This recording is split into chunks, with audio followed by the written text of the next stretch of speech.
Selamat datang di channel Novel Official. Sebelum kalian mendengarkan novel Pesona Pujaan Hati, jangan lupa like, share, and subscribe. Kalau tidak kusentil jantung kalian. Hehehehe. Tanpa lama-lama lagi langsung saja kita masuk di alur cerita novelnya. Bab 3001. Mengetahui Claire memiliki klien baru. Charlie tidak terlalu menyarankan. Perusahaan Claire memiliki dua lini bisnis. Satu bisnis desain dan yang lainnya bisnis dekorasi. Bisnis utama Claire adalah desain, karena dia pandai merancang dan mendesain. Sedangkan untuk bisnis dekorasi, dia lebih sebagai pengawas. Dan pekerjaan spesifiknya harus dialihdayakan ke perusahaan dekorasi. Saat ini, pekerjaan desain M Grand Group telah selesai. Dekorasi yang sebenarnya telah dilakukan dengan tertib, dan secara bertahap berada di jalur yang benar. Claire dan staf telah melepaskan sebagian energi mereka dan memulai mencari proyek lain. Setelah sarapan, suami dan istri keluar rumah bersama. Charlie mengantar Claire ke kota tua. Setelah mobil melaju untuk jarak tertentu, Charlie berkata kepada Claire, "Sayang, beritahu saya alamat lengkap yang kamu tuju. Saya akan menggunakan navigasi, sekaligus melihat informasi lalu lintas." Claire berkata, "Saya tidak tahu nomor rumah pastinya. Saya hanya tahu itu dekat gereja Katolik di kota tua. Kamu bisa berkendara ke arah sana dulu." Charlie sedikit terkejut mendengarnya. Pasalnya, rumah tua tempat dia pernah tinggal bersama orang tuanya saat masih kecil sangat dekat dengan gereja di kota tua itu. Dia tidak dapat menahan diri untuk berpikir, klien baru istriku. Mungkinkah Ibu Sophie, Bibi Helen? Memikirkan hal ini, Charlie merasa dia terlalu banyak berpikir. Karena terdapat banyak bangunan bersejarah di kota tua. Banyak rumah tua yang tidak boleh dihancurkan atau dibangun kembali. Namun masih banyak warga yang tinggal di sana. Jadi klien Claire seharusnya bukan Helen. Bukan. Pada saat tertentu, Charlie ingin bertanya, seperti siapa nama kliennya. Tetapi setelah mempertimbangkannya, dia menyerah. Setelah menaiki mobil ke gereja Katolik di kota tua, Charlie berbelok ke kiri atas instruksi Claire. Melihat rumah tua tempat dia pernah tinggal ketika masih kecil semakin dekat, Charlie merasa khawatir buruk di hatinya. Benar saja, ketika mobil melaju ke gang rumah tua itu, Claire dengan jelas menunjuk ke rumah tua itu. Claire berkata, "Suamiku, klienku yang itu, parkir saja di depan pintu." Charlie menghela nafas dan menahan dalam hatinya. Inilah yang seharusnya terjadi, bahkan jika aku ingin menghindarinya. Segera, dia berpura-pura bertanya pada Claire dengan santai. "Sayang, ada yang harus aku lakukan nanti. Apakah aku harus menunggumu di sini?" "Tidak perlu," Claire menjawab. "Kalau kamu ada kegiatan, pergi saja dan melakukan pekerjaanmu. Saya kira ini akan memakan waktu sepanjang pagi. Setelah saya selesai di sini, saya bisa naik taksi ke lokasi Hotel M Grand Group. Kamu bisa menjemputku nanti malam." "Oke," Charlie menghela napas lega. Apa yang dia pikirkan sekarang adalah, yang terbaik adalah tidak bertemu dengan Helen dan Sophie dalam keadaan seperti ini. Jadi, dia memarkir mobilnya secara perlahan di depan pintu rumah tua itu, dan akan pergi begitu Claire turun dari mobil. Namun, apa yang harus ditakuti? Begitu dia menghentikan mobilnya, sebuah Mercedes-Benz hitam berhenti di belakang mobilnya. Pengemudinya adalah seorang pria parubaya. Setelah keluar dari mobil, dia segera membuka dua pintu belakang. Sophie serta ibunya Helen berjalan dari kiri ke kanan. Saat ini, Claire baru saja mendorong pintu dan keluar dari mobil. Ibu dan putrinya kebetulan melihat Claire dari belakang. Jadi Helen berteriak kaget, "Manajer Wilson!" Claire buru-buru menoleh. Melihat bahwa itu adalah Helen, dia langsung tersenyum dan berkata, "Halo, Bibi Dun." Helen berkata sambil tersenyum, "Mengapa manajer Wilson datang sepagi ini?" Claire berkata dengan sopan, "Bibi Dun, kami masih memiliki banyak prasyarat. Saya harus datang lebih awal untuk mengonfirmasi dengan Anda secara detail." Bab 3002. Helen mengangguk, menunjuk Sophie di sana. dan berkata kepada Claire, "Manajer Wilson, izinkan saya memperkenalkan. Ini putriku, Sophie." Setelah itu, dia berkata kepada Sophie, "Sophie, ini bos studio desain yang saya ceritakan, Claire Wilson." Sophie sedikit mengangguk, dan berkata dengan sopan, "Halo, Manajer Wilson." Claire buru-buru berkata, "Jangan panggil aku Manajer Wilson, panggil saja aku Claire." Saat dia mengatakan itu, dia melihat bahwa Helen telah memperkenalkan putrinya pada dirinya. Dia tentu saja harus memperkenalkan suaminya karena kesopanan. Dia berbalik dan berkata kepada Charlie di dalam mobil, "Suamiku, turun dan sapa Bibi Dunn dan Nona Schultz." Faktanya, Charlie sudah melihat Helen dan Sophie di belakangnya melalui kaca spion sambil duduk di dalam mobil. Tepat ketika dia berpikir untuk pergi dengan cepat, dia tidak menyangka neneknya Claire akan meminta turun dan menyapa mereka. Dalam situasi saat ini, pasti tidak mungkin dia menginjak pedal gas begitu saja dan pergi. Jadi, dia tidak punya pilihan selain menahan diri dan keluar dari mobil. Begitu Charlie keluar dari mobil, Sophie, yang memiliki penglihatan yang sangat baik, mengenalinya. Tepat ketika mata Sophie melebar dan dia hampir mengucapkan kata-kata kebaikan, Helen juga tercengang. Dia tidak pernah membayangkan desainer yang bekerja padanya ternyata istri Charlie. Tepat ketika ibu dan putrinya tercengang, Charlie sudah berbicara lebih dulu. "Hai, ini pertama kalinya kita bertemu." Saat Charlie mengatakan itu, Sophie dan Helen langsung mengerti. Charlie pasti tidak ingin mereka berdua mengungkapkan kebenaran dari kenalan mereka di depannya di depan istrinya. Jadi, Helen berkata sambil tersenyum, "Kalian berdua sangat berbakat dan rupawan."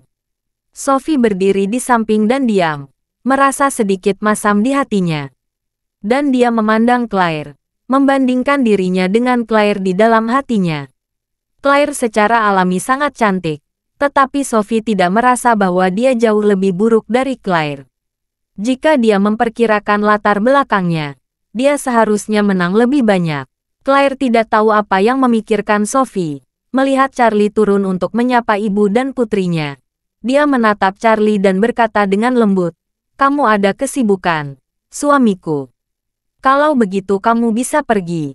Saya akan masuk dengan Bibi Dunn untuk memeriksa rencananya." Charlie mengangguk dan berkata dengan lancar, "Oke, kalau begitu aku tidak akan mengganggu urusanmu."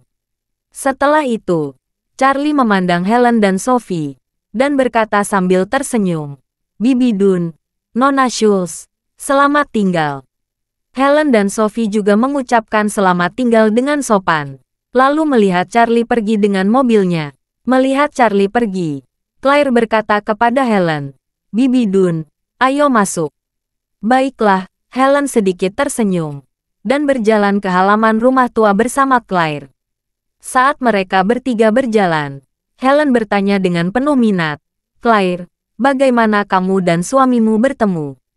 Claire sedikit tersenyum, dan berkata dengan jujur, "Kakekku yang mengenalkan suamiku padaku." "Diperkenalkan oleh kakekmu." Helen sangat penasaran dan tidak mau bertanya, "Lalu bagaimana kalian bisa bersama?" Claire berkata dengan agak malu, "Bagaimana aku bisa menceritakan ini? Kami sebenarnya menikah atas permintaan kakekku." Sophie tidak bisa menahan gosip dan bertanya, "Ah, kalian tidak saling jatuh cinta dengan bebas?" Claire menggigit bibirnya, dan berkata dengan jujur, "Sebelum kami menikah, kami berdua tidak boleh terlalu mengenal satu sama lain." Sophie tiba-tiba menjadi sedikit bersemangat, dan berkata, "Bukankah itu setara dengan perjodohan dalam masyarakat feodal?" Bab 3003. Claire semakin malu mendengar kata-kata Sophie. Dia memanjangkan rambutnya dari pelipisnya, dan berkata dengan terbata-bata, "Ini, aku tidak tahu apakah ini dianggap sebagai perjodohan." Sophie mau tidak mau berkata, "Sebelum kalian berdua menikah, kalian tidak mengenal satu sama lain dengan baik. Tentu saja kalian tidak memiliki landasan emosional, dan kalian menikah atas permintaan kakekmu. Apakah ini perjodohan biasa, sama seperti Lu Xun, raksasa sastra saat itu?" Dia tidak memiliki hubungan dengan istri pertamanya, Zuan. Mereka menikah atas permintaan ibu Lusun.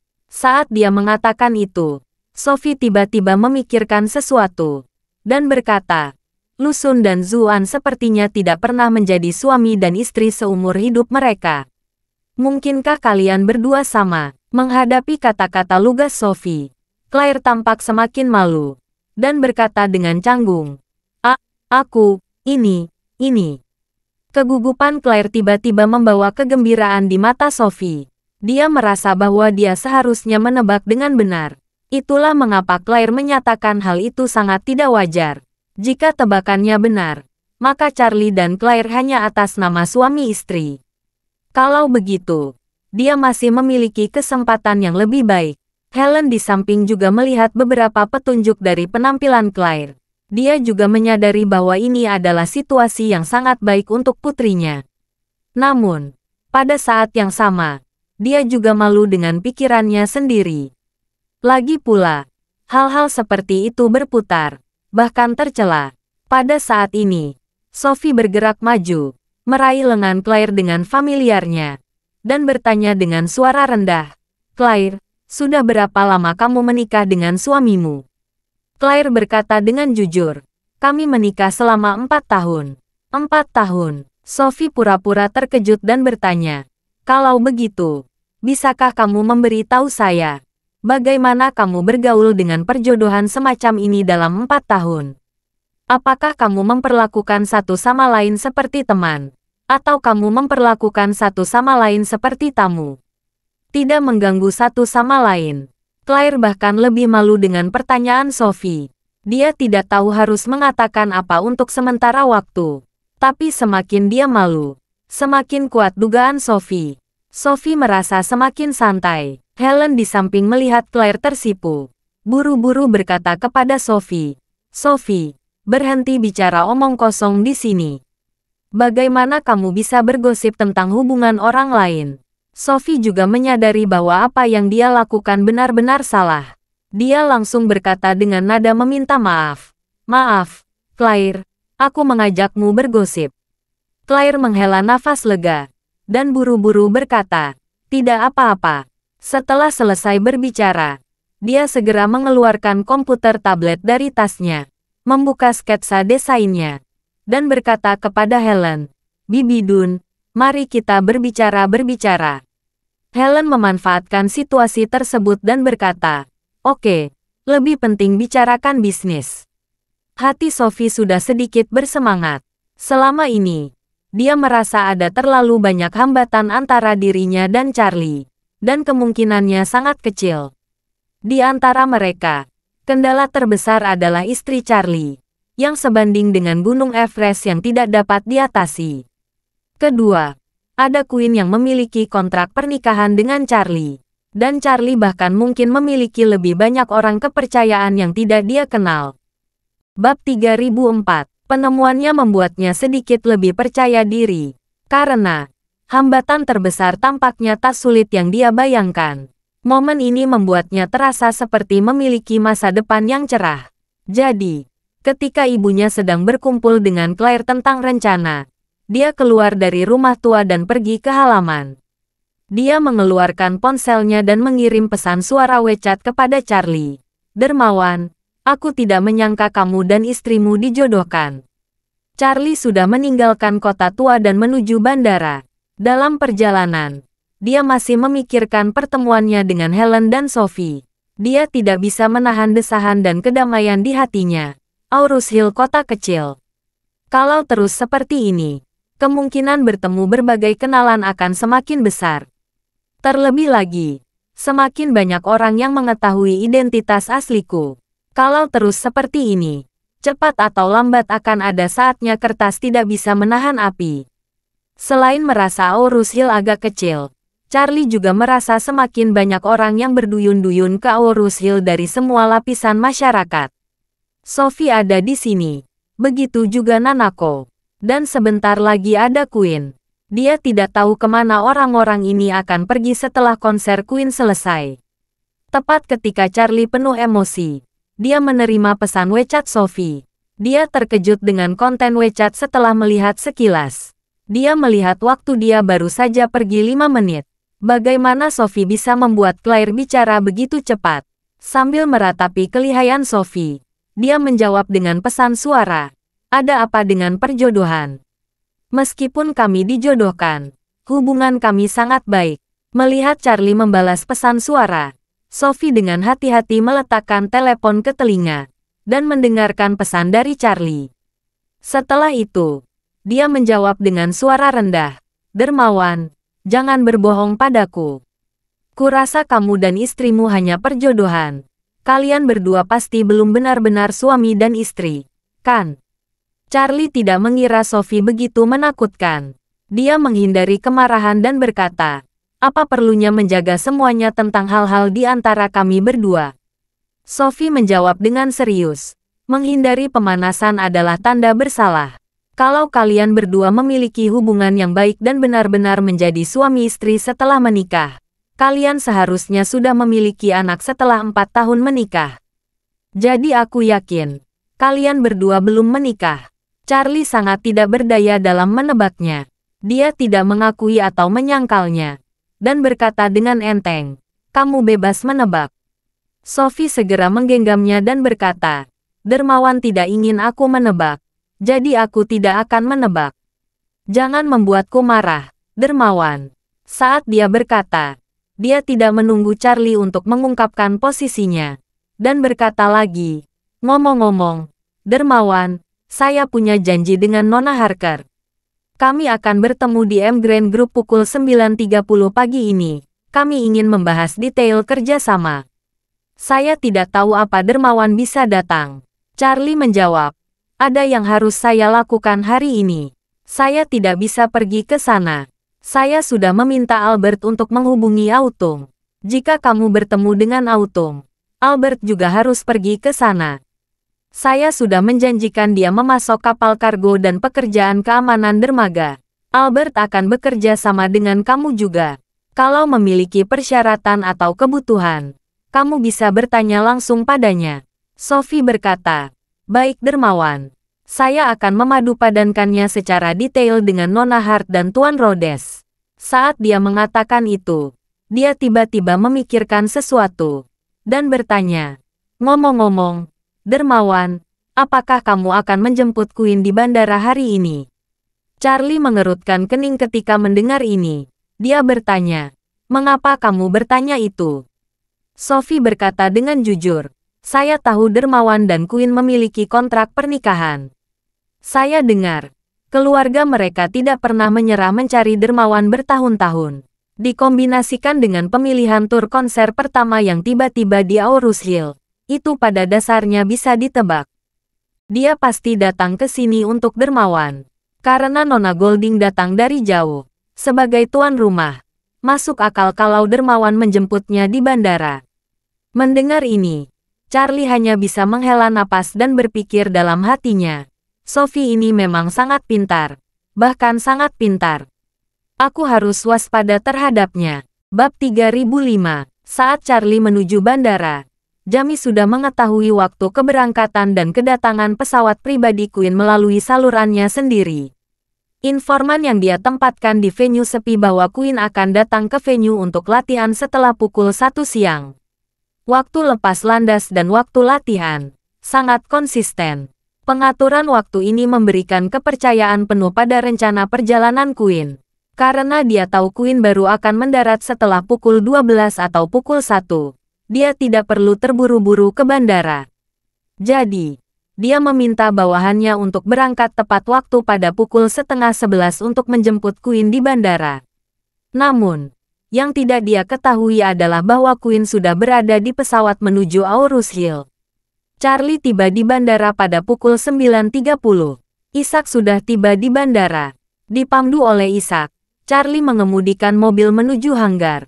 Untuk mencegah identitas Queen terungkap, Isaac menggunakan koneksinya untuk memindahkan semua staf dan pesawat lain dari hanggar yang dapat menampung 4 pesawat ini.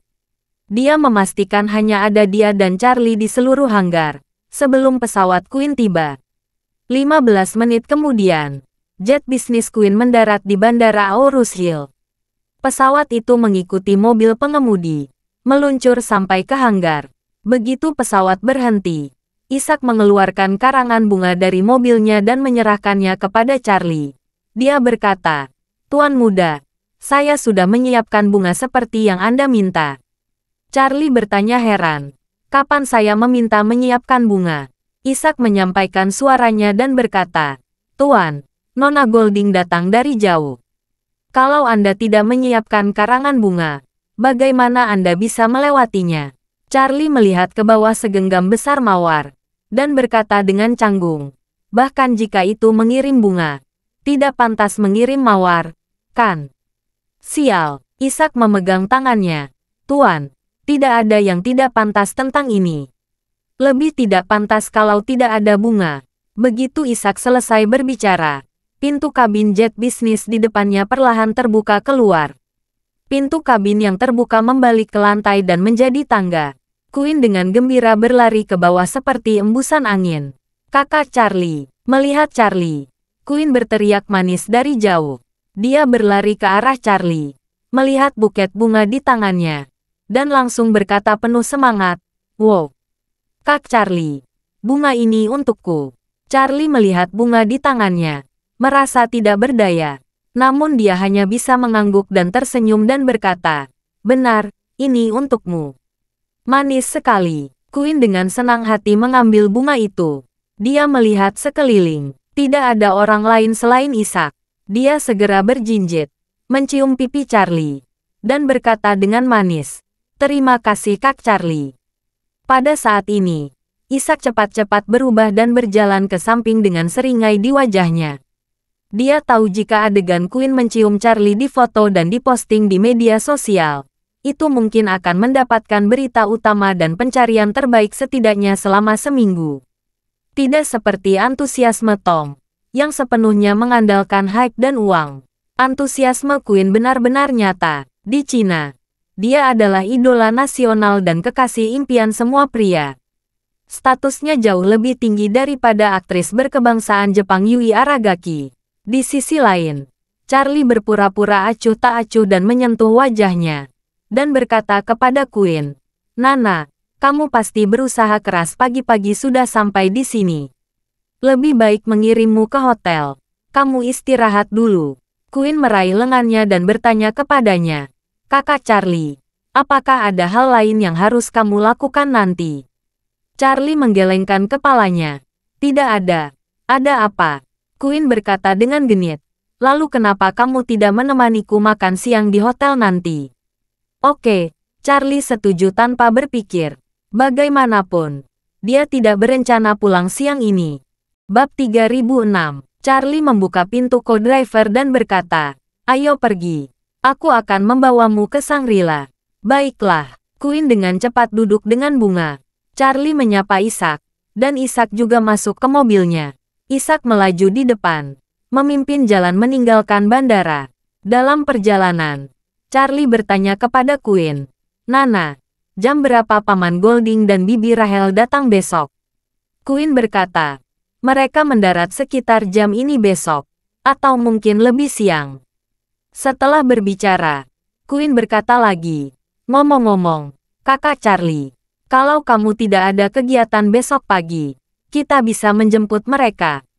Charlie mengangguk, dan berkata, "Oke. Kamu bisa memastikan waktu bersama Paman Golding dan Bibi Rahel. Kita akan menjemput mereka." Queen segera mengeluarkan ponselnya dan berkata sambil tersenyum, "Aku bertanya sekarang saja. Saya akan melakukan panggilan video ke ayah." Charlie berkata, "Tidak perlu buru-buru. Kamu bisa bertanya nanti malam." Queen mengulurkan tangannya. "Kakak Charlie, tidak apa-apa. Aku juga harus melaporkan keselamatanku." Dengan mengatakan itu, dia mengklik permintaan panggilan video.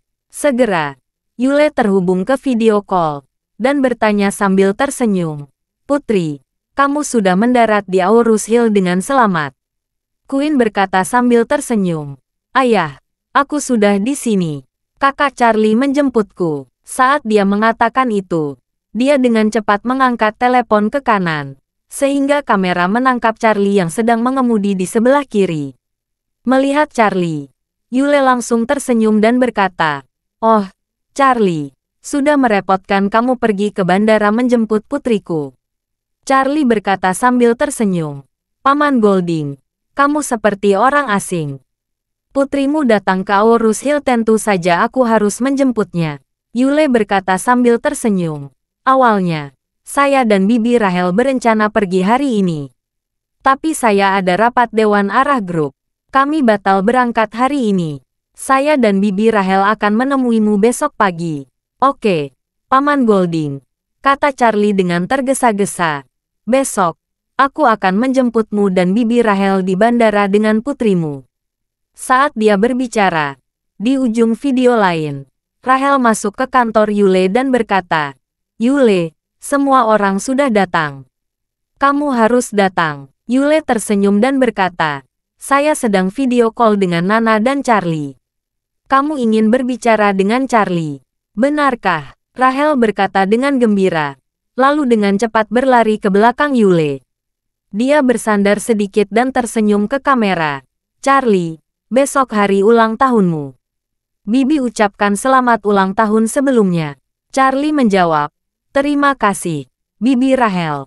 Rahel sudah lama menganggap Charlie sebagai menantunya, atau bahkan anak laki-lakinya sendiri. Dia sangat dekat dengannya di dalam hatinya. Dia berkata sambil tersenyum, "Kamu tidak menjenguk kami di Eastcliff. Kami berdua sangat merindukanmu. Paman Golding merindukanmu setiap hari di Eastcliff." Yule tersenyum dan berkata, "Yang aku ingat, kamu yang paling sering membicarakan Charlie." Rahel berkata sambil tersenyum, "Dalam hatiku, Charlie seperti anakku sendiri." "Apakah ada yang salah dengan ibu yang menanyakan anaknya?" Yule mengangguk, dan berkata kepada Charlie, "Lihat, Charlie, Bibi Rahel dan aku benar-benar menganggapmu seperti anak kami sendiri. Jika kamu punya waktu kamu harus sering datang ke Eastcliff menemui kami."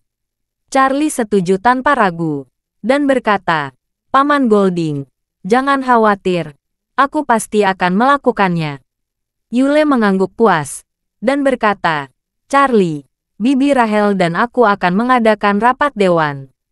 Kami tidak bisa berlama-lama, kita akan tiba besok." Bab 3007. Ketika Queen mendengar orang tuanya akan pergi ke pertemuan, dia buru-buru berkata, "Ibu dan ayah, jangan buru-buru menutup telepon. Aku belum menunjukkan bunga yang kakak Charlie berikan kepadaku." Setelah berbicara, Queen dengan cepat mengarahkan kamera ke buket bunga di panganannya. Rahel di ujung lain video berkata sambil tersenyum, "Oh, Charlie benar-benar memiliki hati untuk karangan bunga mawar yang begitu besar. Aku bersama ayahmu bertahun-tahun. Sepertinya ayahmu tidak pernah memberiku bunga." Yule berkata dengan malu-malu, "Kita pasangan yang sudah lama menikah. Mengapa harus memperhatikan hal-hal ini?" Rahel memberikan pandangan kosong, dan berkata, "Jadi ini bedanya kamu dan Charlie. Apakah Charlie mengerti romansa?" Bahkan saat menjemput Nana, dia menyiapkan karangan bunga mawar. Charlie juga terdiam beberapa saat. Queen berkata sambil tersenyum saat ini, "Ayah, aku mendengarnya. Saya akan belajar lebih banyak dari Kak Charlie." Setelah selesai berbicara, dia berkata dengan puas, "Oke, saya sudah menyelesaikan pamer. Kalian berangkat kerja. Aku tutup telepon." Setelah Queen menutup panggilan video, Charlie bertanya dengan rasa ingin tahu Nana. Sekarang Bibi Rahel juga sibuk dengan urusan Golding Group. "Ya," Queen mengangguk dan berkata sambil tersenyum. "Sejak ayahku pulih, Golding Group telah berkembang pesat. Banyak hal yang menyibukkan. Ayahku tidak terlalu percaya pada kedua pamanku. Ibu membantunya." Queen menghela napas lalu bercerita lagi. "Buku wanita yang kuat. Dia lebih mengabdi pada pekerjaan daripada ayahku akhir-akhir ini. Dia terlihat sedikit lebih kurus seperti sedang stres." Charlie sedikit tersenyum, dan berkata, "Kalau begitu, saat Paman Golding dan Bibi Rahel datang besok, aku akan memberi suplemen mereka. Ini pasti akan sangat meringankan tubuh mereka." Queen terkikik dan berkata, "Itu benar-benar hebat. Kakak Charlie, kamu memiliki resep yang sangat bagus. Mengapa kamu tidak memberiku satu untuk dimakan juga?" Aku bekerja sangat keras akhir-akhir ini. Oke, Charlie berkata dengan santai. Bukankah itu hanya masalah satu kalimat? Quinn mengangguk, mengingat sesuatu, dan buru-buru bertanya. Ngomong-ngomong, kakak Charlie, bagaimana kabar Tom itu sekarang? Apa yang kamu lakukan sehingga dia memutuskan untuk keluar dari lingkaran hiburan? Dia, Charlie berkata dengan santai. Aku meminta Albert mengatur agar dia pergi memancing terlebih dahulu. Ah, Quinn bertanya dengan ekspresi terkejut. Apa? Pergi memancing? Bukankah agensinya mengumumkan bahwa dia ingin belajar di luar negeri? Charlie berkata sambil tersenyum. Masih ingin belajar di luar negeri. Sangat indah sampai jantung sakit. Saya mengatur dia magang sebagai pelaut selama 3 tahun. Dia tidak diizinkan turun kapal selama 3 tahun. Sementara menunggu angkutan bisnis lautku jalan, aku atur dia pergi ke kapal penangkap ikan dulu. Dia mungkin sudah berada di Laut Cina Selatan dan mulai memancing sekarang. Quinn tertawa terbahak-bahak, dan berkata, Kakak Charlie, kamu terlalu jahat. Mengapa kamu menginginkan dia menjadi pelaut? Charlie berkata dengan nada bercanda. Alasan utamanya adalah terlalu banyak orang yang tinggal di peternakan anjing. Saat ini peternakan anjing dalam pengembangan. Dia beruntung. Quinn tertegun sejenak, dan bertanya dengan bingung. Kak Charlie, peternakan anjing seperti apa? Apa artinya tinggal di peternakan anjing? Charlie mengulurkan tangannya. Tidak apa-apa. Hal semacam ini tidak cocok untuk anak-anak. Anda tidak perlu memahami terlalu banyak detail. Quinn menjulurkan lidahnya, dan berkata dengan patuh. Oke. Kalau begitu aku tidak akan bertanya. Bab 3008. Setelah itu, Quinn bertanya lagi. Ngomong-ngomong, Kak Charlie, apakah kamu akan ke East Cliff dan ikut serta dalam upacara pemujaan leluhur di Festival Qingming? Charlie mengangguk. Ya, ada apa? Tidak ada, Quinn berkata. Tidak ada Festival Qingming di bulan April. Masih ada 20 hari tersisa. Artinya, setelah lebih dari 20 hari, saya akan dapat melihat kamu lagi di East Cliff. Charlie sedikit tersenyum. Ya, aku pasti akan mengunjungimu dan Paman Golding, Bibi Rahel, dan Bibi Zoe di rumah kalau begitu. Quinn berkata, jadwalmu tepat, karena aku akan pergi ke Amerika Serikat pertengahan bulan April. Pergi ke Amerika? Charlie bertanya dengan rasa ingin tahu. Mengapa kamu tiba-tiba pergi ke Amerika? Ini tidak tiba-tiba, Quinn berkata. Saya akan keluar dari dunia hiburan setelah tur konser ini. Saya ingin mengadakan beberapa konser lagi, yang dapat dianggap sebagai penjelasan kepada para penggemar.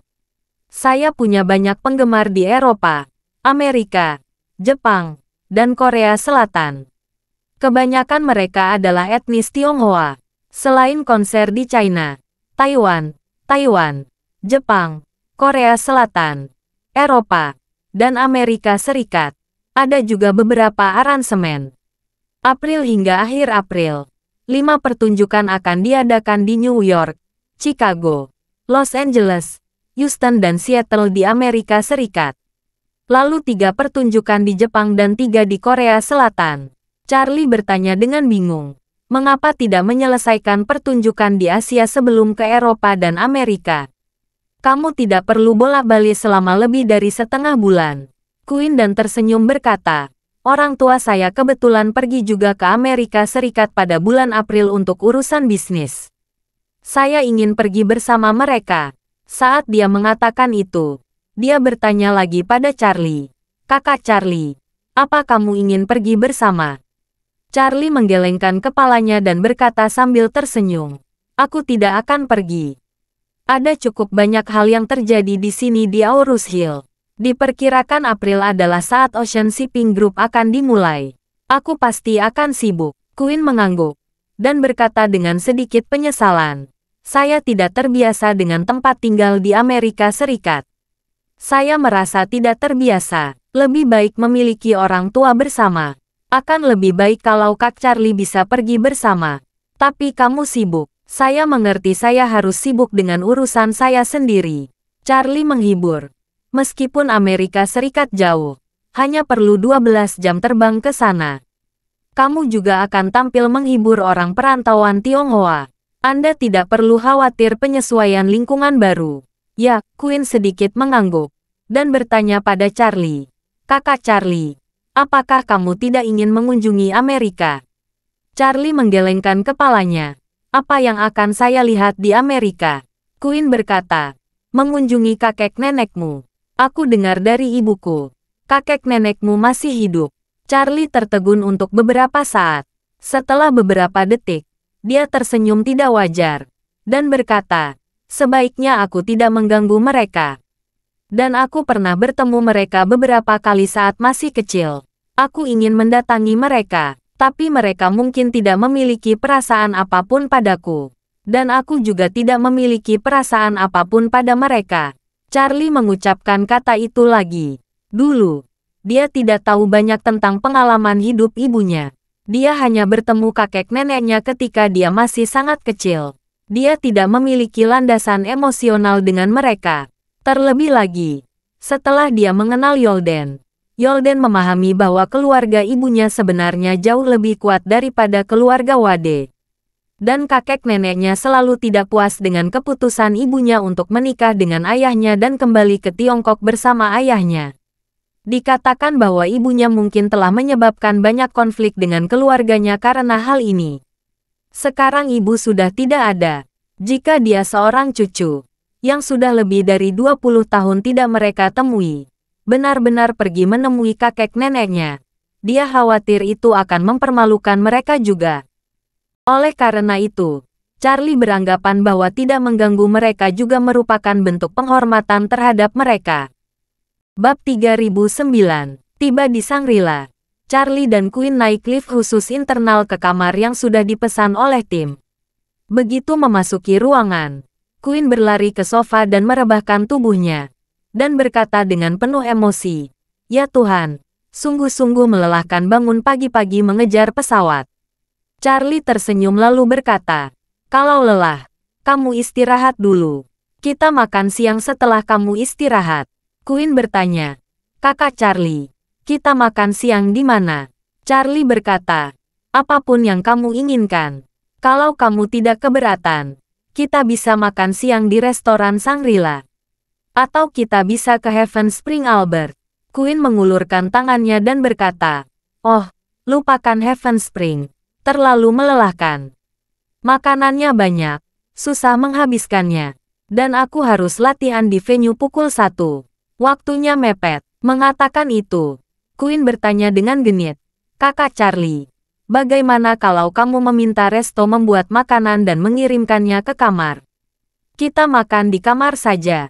Charlie mengangguk dan berkata, "Kamu terlalu malas bergerak. Aku akan meminta Ishak meminta bawahannya membawakan makanan." Queen dengan cepat berkata, "Bagus sekali."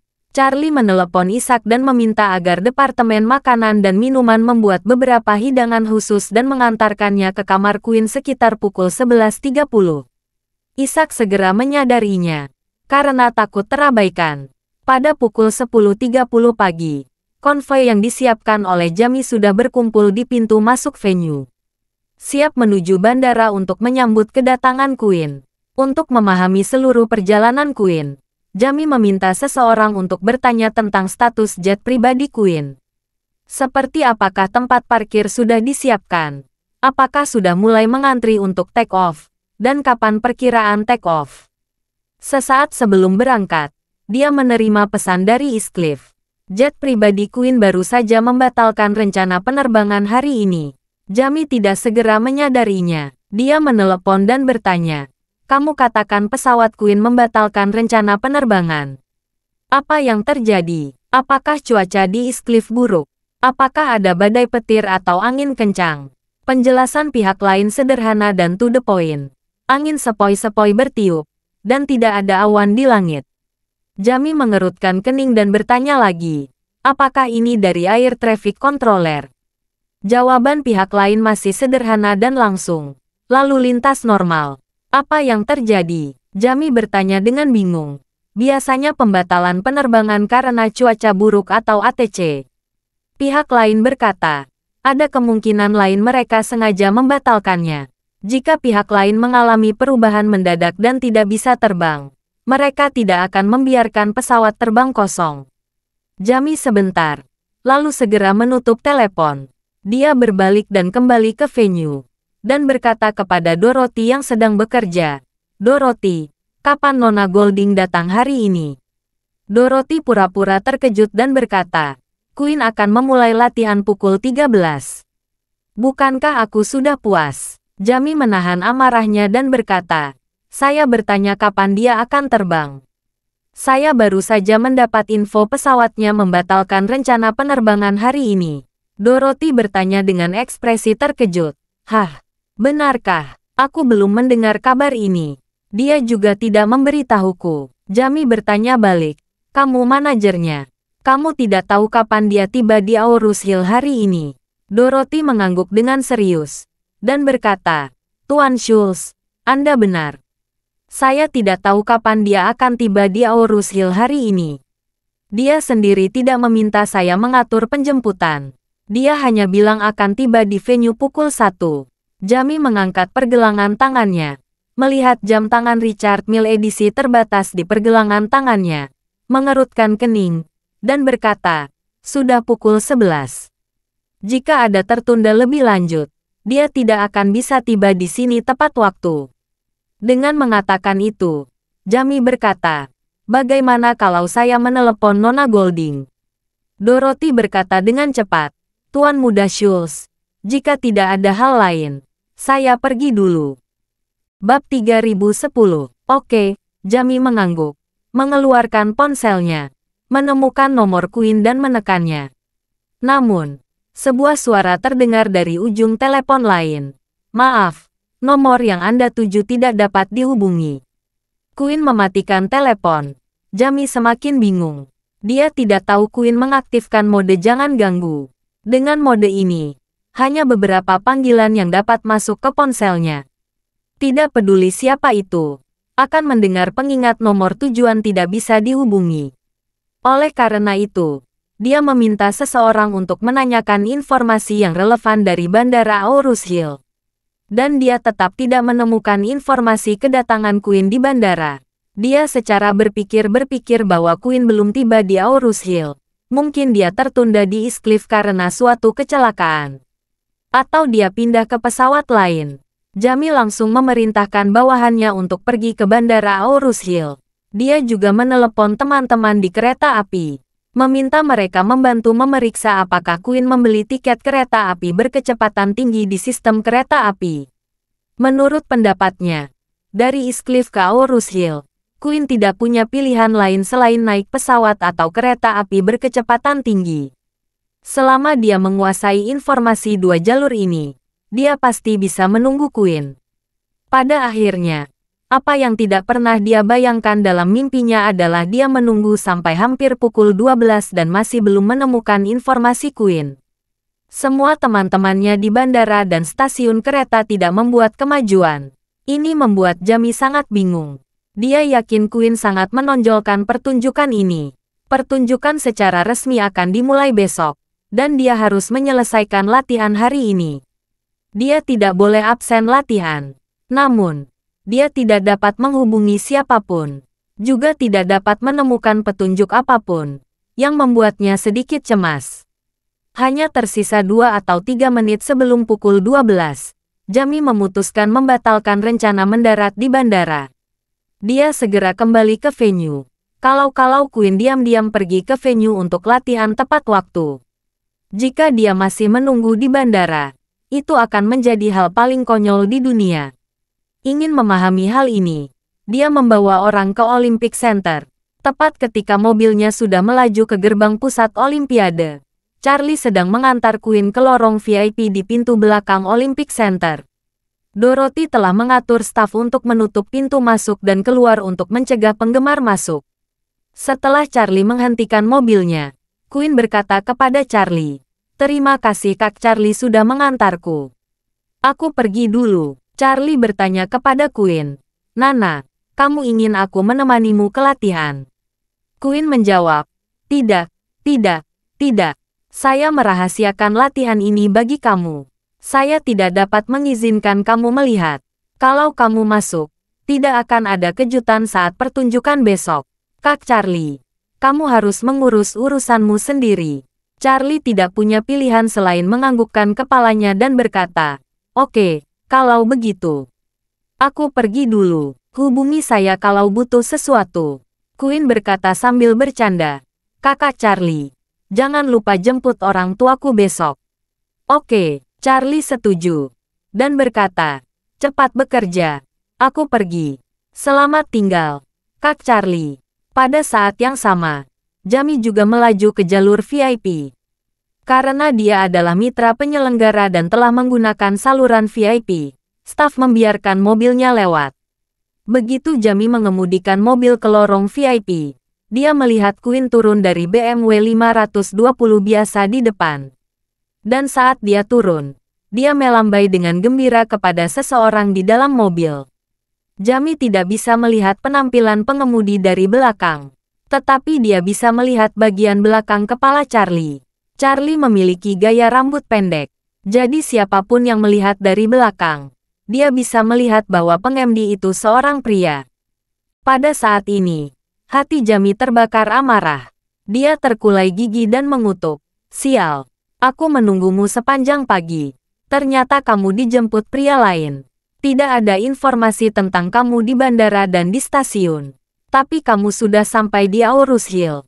Kamu sengaja menghindariku." Segera, dia dengan hati-hati melihat nomor plat Charlie, mengeluarkan ponselnya, dan menelepon. "Hei, bantu aku memeriksa informasi plat nomor. Saya ingin semua informasi pemilik mobil ini. Cepat." Terima kasih sudah mendengarkan cerita novel Pesona Pujaan Hati. Sampai jumpa di novel selanjutnya.